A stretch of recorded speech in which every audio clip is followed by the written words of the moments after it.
네, 여러분 안녕하세요. 성서아카데미 말씀대행진 책별기관 계속 살펴보고 있는데요. 오늘 그 여덟 번째 시간 룻기입니다.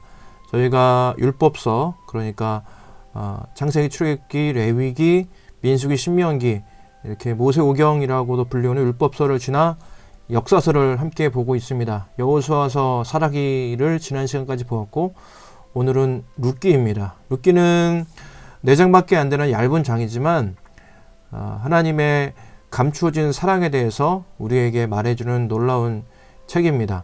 한 여인과 또 한 가정의 이야기이긴 하지만 한 여인과 한 가정의 이야기로 그치지 않는 그런 비밀을 담은 책이라고 할 수 있겠는데요. 오늘 함께 재밌게 살펴보시면서 룻기를 읽는데 많은 도움 받을 수 있으시기를 바랍니다. 룻기 이제 시작하도록 하겠습니다.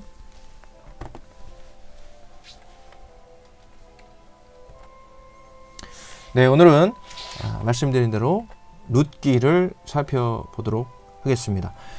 예, 방송이 진행되는 중에 제가 조금 그 음악을 잔잔하게 깔아 놓았는데요. 지난 그 사사기 할 때 좀 볼륨이 크다고 하셔가지고 많이 낮췄는데요.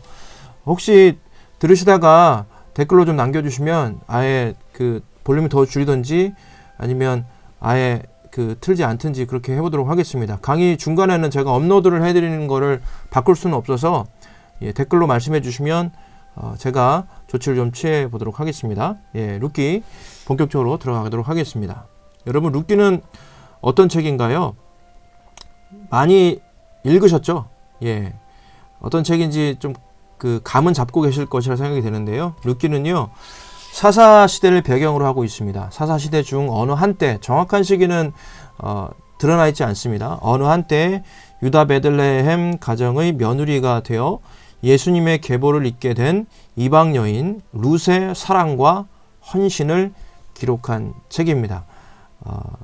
이방 여인으로서 예수님의 계보를 잇게 되었다는 그런 영광을 얻은 그런 룻인데, 룻의 기록을 우리가 좀 지금도 보고서 하나님의 일하심을 묵상하지 않습니까? 아주 놀라운 책이라 할 수 있겠습니다. 룻기는요, 자세히 설명해 드리면 저자는 정확하게 드러나 있지 않습니다. 일부 유대 문서에 의하면 사무엘이라고 그 알려져 있는데, 기록을 하고 있는데 정확하지는 않습니다. 추측일 뿐입니다. 사사기도 마찬가지죠. 사무엘이라고 추측을 하는데 사무엘이 정확한지는 아무도 모릅니다. 며느리도 모릅니다. 하나님만 알고 계시는데, 어쨌거나 작자 미상의, 저자 미상의 책이고요. 전에 오면서 또 기록되어서 구전으로 전달되거나 또 기록되어 전달되면서 우리에게까지, 오늘날 우리에게까지 이 책이 전해오고 있는 것입니다. 사사 시대가 룻기의 그 배경이 되겠고요. 그래서 조그만 암울한 가운데 이야기가 시작되고 있습니다. 그런데 사사기와 룻기에는 조금 차이가 있습니다. 큰 차이가 있는데요. 그 차이가 뭐냐면, 사사기는 지난 시간에 살펴보았던 대로 어떻습니까, 여러분? 사사기는 조금 좀 암울한 분위기 속에서 하나님을 업신여기고 또 하나님에 대해서 반역을 하고 또 지파 간의 싸움도 있고 또 사사로 세웠지만 그 사사들이 그리 존경스럽지 않은 모습도 보이고 또 죄악도 저지르고 하는 그런 암울한 요소의 연속이었습니다. 그야말로 그들의 각자의 생각에 오른 대로, 소견에 오른 대로 행했던 그런 암울한 모습의 반복이 바로 사사기의 기록이었다면, 룻기는 조금 다릅니다. 다시 한번 표를 보시면 룻기는요, 사랑에 대한 얘기입니다. 그리고 헌신에 대한 얘기입니다. 룻의 헌신만이 아니고 보아스의 헌신도 같이 뭉뚱그려서 표현한 단어이고요. 그리고 평화로운 얘기입니다. 기쁨입니다. 물론 사사시대를 배경으로 하고 있기 때문에 그 시대의 암울함을 전혀 가지고 있지는 않은 건 아닙니다. 그러나 암울하게 시작되었지만 그 룻기의 결말은 평안입니다. 그래서 사사기와 룻기는 같은 시대의 이야기지만 또 그때 기록된 책이지만 서로 다른 성격을 가지고 있다라고 알고 계시면 좋을 것 같습니다. 그리고 룻기는 한 가정의 이야기이고 한 여인의 이야기이지만 그것으로 끝나지 않습니다. 이것은 한 민족의 이야기입니다. 민족, 어느 민족입니까? 이스라엘 민족의 얘기고 또 지금은 우리의 얘기일 수 있습니다. 한 가정의 이야기를 통하여서 또 한 여인의 이야기를 통하여서 이스라엘을 만들어 가시는, 하나님의 백성으로 훈련시키시는, 또 그렇게 인도해 가시는 하나님의 사랑의 이야기, 하나님의 역사의 이야기가 바로 룻기라고 할 수 있겠습니다. 룻기의 조금 더 특징적인 부분을 더 살펴보도록 하겠습니다. 여러분, 룻기는요, 짧습니다. 총 4장인데 전체 구절도 85구절밖에 되지 않습니다. 그런데 85구절 중에 45구절이 바로 대화, 주고받는 그런 대화로 이야기가 전개되고 있습니다. 이게 굉장히 큰 부분입니다. 마치 소설과도 같은 성격을 가지고 있는데 대화를 통해서 이야기가 전개되고 또 장면이 이렇게 묘사되고 있다는 것을 우리가 좀 확인할 수 있겠고요. 그리고 특징적인 것은 하나님이 한 번도 직접 등장하지 않습니다. 등장인물을 통해서 하나님이 언급이 되긴 합니다. 예, 그러나 하나님이 한 번 직접 등장하셔서 그 하나님의 기적을 이시거나 이적을 일으키신 모습 나타나지 않습니다. 예, 직접 나타나셔서 그 등장인물에게 말씀하신 부분도 없습니다. 다만 등장인물을 통해서 하나님이 어떠한 분이신가를 드러내고 있는 것입니다. 그래서 보이지 않는 곳에 임한 하나님의 섭리를 드러낸다고 우리가 좀 정리를 해볼 수 있겠는데, 이 부분은 이따가 또 구조를 살펴보고 또 메시지를 살펴보면서 좀 더 구체적으로 들여다보도록 하겠습니다. 그리고 이 룻기는요, 사사시대, 그런 암울했던 사사시대가 완전한 어둠이 아니었음을 증거하는 책입니다. 그러니까 이게 무슨 말이냐면, 사사시대 하면 어떻습니까? 완전히 어두울 것 같고 조금 불안한, 그리고 불완전한 시대에 대한 이야기가 사사기인데, 이 사사시대에, 그 시대에 어둠만 있었던 것은 아니다. 하나님께서 어둠의 시절만 이스라엘 민족에게 주신 것은 아니고 그 어둠 가운데 하나님은 빛을 만들고 계셨고 하나님만이 드러나고 계셨고, 하나님은 신실하게 이스라엘을 이끄시고 또 만들고 계셨다는, 하나님의 백성으로, 하나님 언약을 따르는 백성으로 만들고 계시고 훈련시키셨다는 그러한 것을 살펴볼 수 있는 아주 소중한 책입니다. 룻기를 통해서 그런 은혜를 우리가 함께 받아볼 수 있기를 소망합니다. 예, 이미지를 하나 다시 보여드리겠습니다.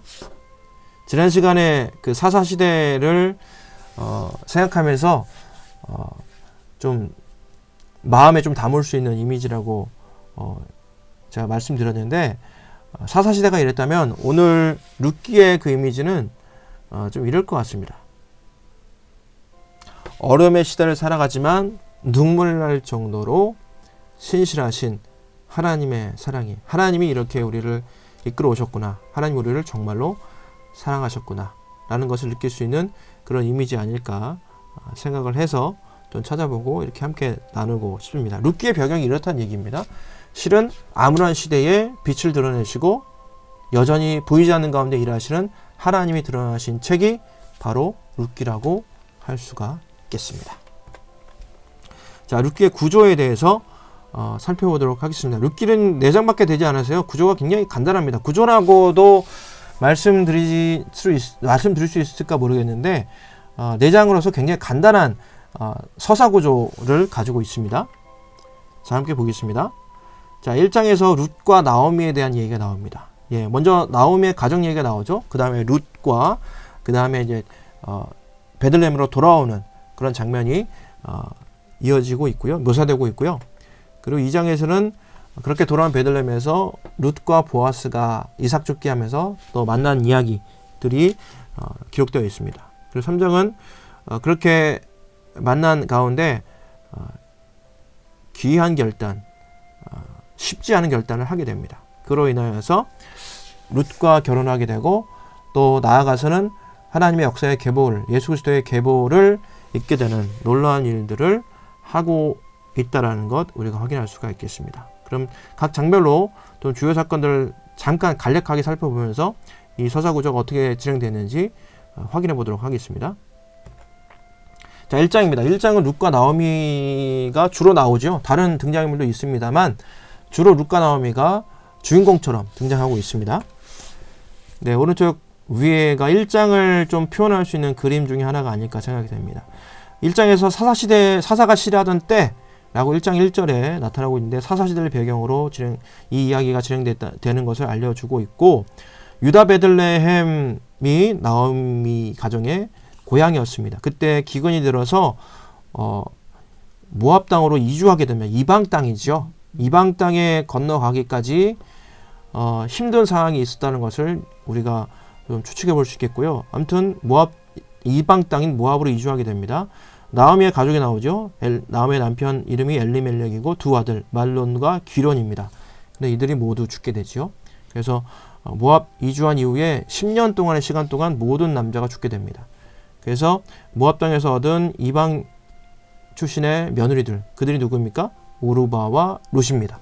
예, 그들과 함께 이제 슬픈 가운데 지내다가 자신을 마라라고 부르라고 하죠. 괴로움이라는 뜻의 이름에 마라인데 마라라고 부르라고 하죠. 나오미는 희락이라는 뜻인데 자신의 이름을 나오미, 희락이라고 지칭하지 말고 그렇게 하지 말고 부르지 말고 나를 괴로움, 마라라고 부르라고 할 정도로 이 나오미에게는 극심한 어려움과 또 슬픔과 또 환난의 때가 이 모압에서 경험한 그런 때였습니다. 그때 이제 고향으로 다시 돌아갈 것을, 이 땅에 꿈도 없이 희망도 없이 비전도 없이 남아있을 수 없으니까 다시 돌아갈 생각을 하면서 며느리들, 이방 여인이면서 며느리가 된 사람들을 돌려보냅니다. 그런데 둘 중에 한 명, 첫째 며느리인 오르바는 돌아가고 둘째 며느리인 룻은 어머니의 신앙을 보고 또 어머니의 믿음을 보고 자라한 게 아니고 생활했던 터라 그 어머니가 믿는 하나님을 자신도 섬기고 믿겠다라고 생각하며 또 어머니의 동족 백성들이 나의 동족 백성이 된다고 하는 놀라운 고백을 하며 어머니를 따라 갈 것을 말합니다. 그래서 나오미가 재차 돌아가라고 하였지만 그렇게 룻의 그런 결단을 꺾을 수는 없었고, 그래서 나오미와 룻이 고향인 베들레헴으로 다시 돌아오게 됩니다. 금이 한양이 아니고 아주 어려운 가운데 또 모든 것을 다 탕진해 버린 것과 같이 모든 남자들이 다 죽고 이제 매우 비참한 상태에서 고향으로 돌아오게 된 장면이 1장에서 묘사되고 있습니다. 자, 1장 그래서 룻과 나오미가 주로 나오고 있고 2장에서는요 룻과 보아스가 이제 나오게 되는데 어떤 이야기들이 전개되고 있는지 살펴보겠습니다. 2장에서는요 2장에서도 역시 이 2장을 표현할 수 있는 그림을 좀 올려 드립니다. 이제 돌아와서 아무것도 가진 게 없잖아요. 완전히 거지와도 같은 그러한 상황이었습니다. 먹을 것이 없었고 거처도 아주 누추한 곳에서 생활을 시작하지 않았을까 쉽게 생각해 볼 수 있습니다. 그런데 먹을 것이 없어서 먹을 것을 구하러 이제 룻이 어머니와 함께 먹을거리를 준비하러 보리 타작마당에 가지요. 그때 추수 때였는데 그때 이삭 죽게 하면서 엘리멜렉, 그러니까 나오미의 남편의 친족 관계에 있는 보아스라는 이름이라는 남자의 소유의 밭에서 이삭 죽기를 하게 됩니다. 그래서 나오미와 룻에 대한 얘기를 듣고 또 익히 듣고 또 룻에 대한 좋은 소문, 이방 여인으로서 어머니 유대인 나오미를 조차 고향을 떠나 어머니의 고향, 가족의 고향으로까지 왔다고 하는 현숙한 여인이라고 소문이 난 룻에 대한 소문을 듣게 되고 룻이 자신의 밭에서 와서 이삭 죽기, 당시 유력한 사람이었으니까요, 보아스는요. 그래서 보아스가 이 룻을 측은 여기고 이들에게 룻에게 아주 작은 배려를 또 그 양식을 잘 얻어갈 수 있는 그런 조치들을 많이 취하게 되죠. 그렇게 룻과 보아스가 만나게 되고 보아스의 은혜를 입은 룻과 나오미의 얘기가 2장에서 펼쳐지게 됩니다. 자, 그래서 3장에서는요 보아스의 결단이, 아주 중요한 결단이 중심이 되어서 이야기가 전개가 됩니다. 어떤 결단이냐면 또 함께 보시죠. 맨 왼쪽에 보시면요 나오미와 룻이 이제 보리 타작마당에서 한 에바 정도의 그 보리 이삭을 주어서 아주 많은 양이죠. 쌀 22대 정도의 양입니다. 21대가 15인분이니까 굉장한 양이죠. 그것을 가져오게 된 이런 이야기들을 이제 하게 되겠죠. 보아스를 만난 얘기, 또 그곳에서 그 사람의 배려로 이제 양식을 얻어왔다는 얘기를 이제 하게 됩니다. 그런데 그 얘기를 듣고 보아스란 이름의 사람이 엘리멜렉 남편의 친족인 것을 나오미가 알게 되죠.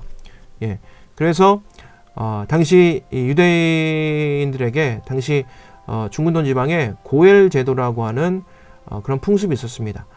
무엇이냐면 친족이 죽은 다음에 친족이 혹은 땅을 이렇게 강탈당했을 때 또 그런 어려움을 당했을 때 그 친족에 관계 있는 사람이 그 땅을 대신 사주거나 그 어려움에 처한 사항을 외면하지 말 것을 이렇게 관습적으로 지켜가고 있는 고엘 제도라는 것이 있었습니다. 그것이 이제 아들이 없이 친족이 죽었을 때 그 아내와 혼인 관계를 맺고 그들의 후사를 놓을 수 있는 그런 풍습이었는데 계대 결혼이라고도 또 할 수 있겠죠. 예. 그래서 고엘 제도의 그 풍습 안에서 나오미가 친족 관계에 있는 보아스가 그 자신이 이제 아들이 다 죽었잖아요. 그래서 룻을 통하여서 또 가문의 하나님의 유업을 이어갈 수 있는 이 고엘 제도라는 것은요, 그냥 의미 없이 생겨난 게 아니고 하나님께서 허락해 주신 은혜와 또 기업을 이어가기 위한 장치로서 그런 제도가 있었던 것입니다. 그래서 나오미도 그걸 생각하게 된 것이죠. 그래서 나오미가 룻에게 제안합니다. 이러이러한 풍습에 이어서 보아스에게 기업물을 짜라는 단어가 나오는데 기업물을 책임을 감당할 수 있도록 제안을 하도록, 굉장히 여자 입장에서 먼저 말하기가 좀 조금 곤란한 그런 얘기인데 룻은 이 나오미는 그런 룻에게 그런 이야기를 합니다. 나오미에게는 하나님의 기업을 이어가고자 하는, 하나님의 은혜를 이어가고자 하는 그런 마음이 있었고 그것을 룻에게 나누고 룻도 그것에 동의하고 이제 타작마당에서 자고 있는 보아스를 찾아가게 됩니다. 그래서 이러저러한 사항을 얘기하고 당신이 우리의 기업물을 자해가 되고 그것을 함께 물러주었으면 하는 그런 것들. 요즘에 우리의 그 상식으로 생각하면 굉장히 어려운 부탁입니다. 예, 이게 상상이나 할 수 있겠습니까?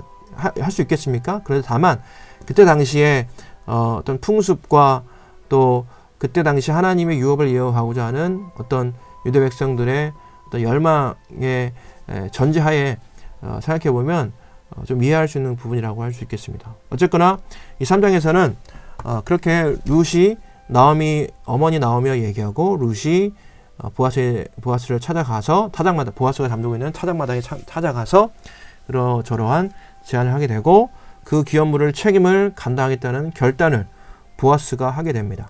여러분, 그냥 이 결단은요, 내가 혼인하겠습니다, 당신과 결혼하겠습니다, 이런 결단으로 그치는 것이 아니라 나오미와 룻의 가정, 형편을 모두 내가 책임지겠다고 하는 그런 결단이에요. 예, 쉽게 할 수 없는 그런 결단입니다. 예, 그래서 그 결단을 하고 이제 기업물을 책임을 이제 지게 되지요. 예, 그래서 함께 룻과 결혼하게 된 이야기가 4장에 나오게 되고 그 전에 기업물을 책임을 감당하겠다는 마음을 나누고 이제 그러나 기업물을 순서가 당시에 있었는데 친족에 얼마나 가까운 정도의 그 우선순위가 좀 있었는데 보아스보다 먼저 순서가 된 사람이 있었어요. 예, 이 화면을 보시면 맨 오른쪽 그림인데 기업물을 책임 있는 사람들 앞에서 그런 기업을 물을 것이냐 묻게 됩니다. 이것이 이제 4장에서 이제 나오게 되는데요. 예, 결혼과 계보라는 이름으로 제가 정리를 해보았는데, 자, 4장에서 어떤 이야기 있는지 살펴보겠습니다. 네. 아까 전의 그림을 좀 생각해 보시면 되겠는데요. 장로 10명, 증인이 필요했습니다. 이때 당시에 이런 기업물을 책임을 넘겨갈 때는요. 장로 10명을 증인으로 세워서 기업을 물을 순서를 보아스가 정리하게 됩니다. 그러니까 자신보다 먼저 된 기업물을 우선순위가 있는 사람과 함께 독대하여서 10명의 그 사람들이 주변에 있고요. 예. 그래서 증인으로 서 있고요. 그 가운데 기업을 물으겠느냐 물어보게 되죠. 그래서 자신은 기업을 물을 수 없습니다. 나오미와 룻의 모든 가소를 책임져서 이렇게 할 책임은 내가 지지 않겠습니다 하고 나서 이제 보아스가 그 기업을 물으게 되는 어떤 그런 그 장면이 되겠습니다. 장면이 묘사되고 있습니다. 그래서 합당한 그 관계가 형성이 되었고 이제 룻과 보아스는 결혼하게 되고 그 이후에 오벳 오벳이라는 아들을 낳아서 이 오벳은 다윗의 할아버지죠. 그래서 룻과 보아스는요 다윗의 증조 할아버지, 증조 할머니가 되겠습니다. 그래서 나오미의 기쁨을 또 되찾는 그런 아름다운 결말로 이 룻기는 마무리되게 됩니다. 나오미가 1장에서는 자신을 괴로움이라고 부르라고 했잖아요. 베들레헴을 떠났을 때. 그런데 다시 하나님의 땅으로 돌아와서 기쁨을 되찾는 나오미의 가정에게도 그렇고 룻에게도 그렇고 보아스에게도 그렇고 아주 은혜가 넘치는 그러한 순간들을 맞이하면서 룻기는 마무리되게 됩니다. 예, 그래서 1장, 2장, 3장, 4장 이러한 흐름으로 지금 룻기의 구조를 말씀드릴 수 있겠고요. 한 가지 도표를 좀 보여드리겠습니다. 자, 가계도인데요. 여러분 보시면 왼편에 보시면 노란색 박스를 보시면 엘리멜렉과 나오미가 먼저 유다 베들레헴에 살고 있었죠. 말론과 기럧이 있었고 큰 아들이 말론이고 작은 아들이 기럧이고 이들이 이제 모압 땅으로 내려가지요. 건너가지요.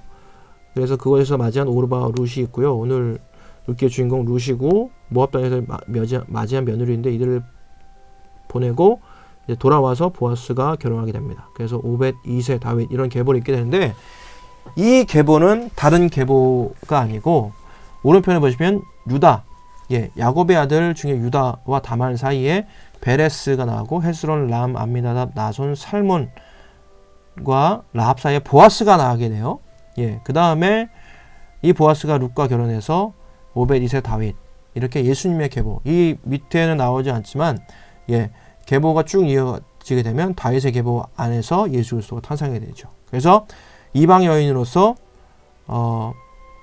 예수 그리스도의 계보를 잇게 된 영광스러운 그런 자리에 룻이 앉게 됩니다. 그래서 여러분 그냥 한 여인의 이야기인데 조금 더 이렇게 뒤로 나아가서 이렇게 보면요 이러한 그림이 다시 나타나게 된다. 자, 보십시오. 자, 한눈에 이 멀리서 멀찍이 떨어져 보면 이 모든 이야기가 하나님의 세계 안에서 하나님의 섭리에 의해서 하나님의 역사에 의해서 일어난 일이라고 할 수 있어요. 단지 한 가정의 얘기, 한 여인의 이야기가 아니라 하나님의 역사의 얘기, 하나님의 섭리의 얘기, 하나님의 사랑의 얘기. 하나님은 그의 섭리로 그의 사랑으로 이스라엘을 다스리시고 만들어 가셨다고 말씀드렸는데 그 이야기가 이 계보를 통해서 드러나고 있다는 것을 우리는 확인할 수 있겠습니다. 놀랍지 않습니까? 자, 이제 룻기의 메시지를 마지막으로 살펴보도록 하겠습니다. 자, 이 룻기의 메시지는요, 첫 번째는 헤세드의 하나님. 헤세드는 히브리 말로 사랑인의 자비라는 뜻의 말입니다. 하나님의 사랑을 얘기할 때 헤세드의 사랑, 헤세드 이렇게 얘기하는데 헤세드의 하나님에 대해서 우리가 생각할 수 있겠고요. 두 번째는 일상과 우연 속에 가리워진 하나님에 대한 메시지를 우리는 또 이렇게 받을 수 있겠습니다. 또 세 번째는 평범한 사람들을 사용하시는 하나님, 평범한 이들을 사용하셔서 하나님께서 어떻게 역사하시는지 우리는 또 들여다볼 수가 있겠습니다. 첫 번째, 자, 룻기의 메시지 첫 번째, 헤세드의 하나님. 자, 헤세드의 하나님인데 헤세드의 그 사랑을 등장인물을 통해서 우리는 그걸 확인할 수가 있어요. 뭐냐면 룻이 나오미에게 보여준 사랑과 헌신. 자, 룻은 이방 여인으로서 나오미가 이제 돌아가라고 했을 때 돌아가도 아무런 비난을 받지 않아도 되는 그런 상황이었어요. 그래서 오르바를 비난할 수만은 없습니다. 당시에 모든 남편도 다 죽게 되고 아무것도 가진 것이 없는 상태에서 이 여자의 인생을 책임질 수 없으니까 나오미가 돌려보낸 것이거든요. 오르바도 한 번은 만류했어요. 그러나 재차 이제 돌아가라는 말을 듣고 오르바는 이제 자신의 가족에게 돌아가게 되죠. 그때도 룻은 돌아가지 않고 함께 이제 어머니와 그 여정을, 인생 여정을 함께 걸어가게 되는데 그러지 않아도 됐어요. 룻의 입장에서는. 그런데 베풀지 않아도 될 사랑과 배려를 나오미에게 베풀게 되는 것이죠. 자, 그리고 보아스는 룻에게, 그러니까 룻의 가정에게 또 그 사랑을 베풀게 됩니다. 자신의 손실과 희생을 감수하면서 베푸는 사랑. 고엘 제도에 의해서 기업물을 자로서의 자격을 얻어서 굳이 그렇게 하지 않아도 돼요. 보아스 입장에서는. 그런데 자신에게 오게 될 손실 그리고 희생을 감수하면서 그 배려와 사랑을 보여주게 됩니다. 그러니까 룻과 보아스를 통해서요, 또 나아미에게 그리고 이스라엘에게 보여주신 하나님의 그 사랑을 우리는 확인할 수가 있습니다. 룻의 사랑, 보아스의 사랑이 바로 하나님께서 우리에게 주신 사랑의 모습과 닮아 있다는 얘기고, 하나님의 사랑이 룻의 사랑, 보아스의 사랑을 통해서 보여주고 있다는 것이 룻기의 메시지입니다. 베풀지 않아도 될 사랑과 그 배려를 베푸는 그 사랑, 그리고 자신의 손실과 희생을 감수하면서까지 베푸는 그 사랑. 하나님은 우리에게 자신의 아들이 버려지게 되는 그 손실을 감당하면서, 굳이 그렇게 하지 않으셔도 하나님은 그대로 하나님이실 거거든요. 그래도 그 사랑을 우리에게 보여주셨다는 것입니다. 근데 그 사랑의 먼저 된 모습을 룻기를 통해서 우리에게 보여주고 계시다는 것이고, 그 사랑은 우리를 향해 오늘도 다가오는 그 사랑의 모습이다라고 우리는 룻기를 통해서 확인할 수가 있겠습니다. 너무 은혜롭지 않습니까? 좀 다시 이 부분을 정리하면서 놀라웠습니다. 참 그 사랑이 저 여러분에게도 오늘도 내려오고 있다는 사실입니다. 그래서 살펴보시면 하나님은 범죄한 이스라엘을 조건 없이 살리시는 하나님이시다. 예, 범죄한 이스라엘을 우리를 넣어서 말씀하실 수도 있겠죠. 하나님은 우리를 조건 없이 살리시는 하나님이시다. 범죄하고 죽어 마땅한 이들이지만 그들을 살리시는 하나님이시다. 범죄한 이스라엘을 헷세대의 사랑으로 살리시는 하나님이시다. 조건 없이 살리시는 하나님이시다. 이렇게 정리해 볼 수 있겠습니다. 자, 두 번째는 일상과 우연 속에 가려진 하나님에 대해서 룻기는 전하고 있습니다. 자, 룻기에서 하나님은 직접 드러나지 않는다고 말씀드렸죠. 대화를 통해 언급될 뿐입니다. 하나님의 기적과 이적에 대한 언급도 없습니다. 단지 평범한 일상 속에서 이루어지는 룻과 또 나암의 인생을 통해서, 한 여인의 인생을 통해서 드러나는 그 일상 속에서 이루어지는 하나님의 계획과 섭리에 대해서 룻기는 말하고 있습니다. 우연히 일어난 일 같지만, 우연히 보아스를 만나게 되고 우연히 이삭을 주우러 간 그 땅이 보아스의 땅이었는데, 우연한 일 같지만 우리 멀리서 이렇게 물러와서 이 장면을 살펴본다면 모든 것이 하나님의 섭리 아래 이루어진 일이다. 그 섭리는 뭡니까? 예수 그리스도를 다윗의 내온대로 다윗의 계보 아래서 예수 그리스도가 나게 하시고, 그 예수 그리스도가 나오게 되는 그 계보를 이방 여인인 룻이 있게 되는 놀라운 역할을 하게 되었다는 것. 이것이 하나님의 섭리 아래, 하나님은 유대만 사랑하시는 것이 아니고 이방인도 모든 민족을 하나님의 구원의 그 은혜 가운데 있게 되기를 원하시는 그 하나님의 뜻이 그 계보 가운데 이 룻기의 사건들 속에, 그 룻기 속에 나타나는 그 평범한 일상 속에서 드러나고 있다라는 그런 얘기입니다. 자, 그래서 우리의 일상과 우연 속에도 하나님께서 이렇게 나타나는 것을 우리는 확인할 수가 있겠죠. 네. 그래서 평범한 일상과 우연 속에서 하나님이 일하신다는 것, 우리는 확인할 수가 있겠습니다. 자, 아까 보여드린 그 계보의 모습이죠. 자, 이 계보 안에 우리의 인생도 함께 있습니다. 예, 지금은 그 다윗까지만 제가 잘라서 보여드리는데, 이 모든 이의 인생도 이 하나님의 이 빨간 그 테두리 안에 있다는 것입니다. 하나님의 세계, 하나님의 섭리, 하나님의 사랑이 이루어지는 이 그 모습 가운데 우리 이 인생도 있다라는 것을 룻기는 우리에게 말씀해 주고 있어요. 놀랍지 않습니까? 은혜롭지 않습니까?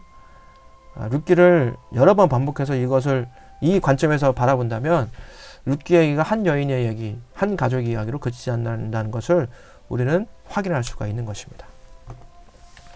마지막 세 번째 메시지입니다. 평범한 사람들을 사용하시는 하나님을 룻기는 전하고 있습니다. 자, 룻은 이방 나라 모압 출신이라고 말씀드렸죠. 그 모압 출신으로 예수님의 계보를 잇는 사람입니다. 이 모압은요, 특별히 이스라엘 민족들이 특별히 싫어하는 이방 민족이었어요. 이 모압은요. 예. 창세기 롯이 며느리들과 이렇게 동침해서 낳은 그 아들의 그 계보에 의해서 나타난 민족이거든요. 모압이요. 베나미와 모압인데, 그래서 이스라엘 사람들이 굉장히 싫어합니다.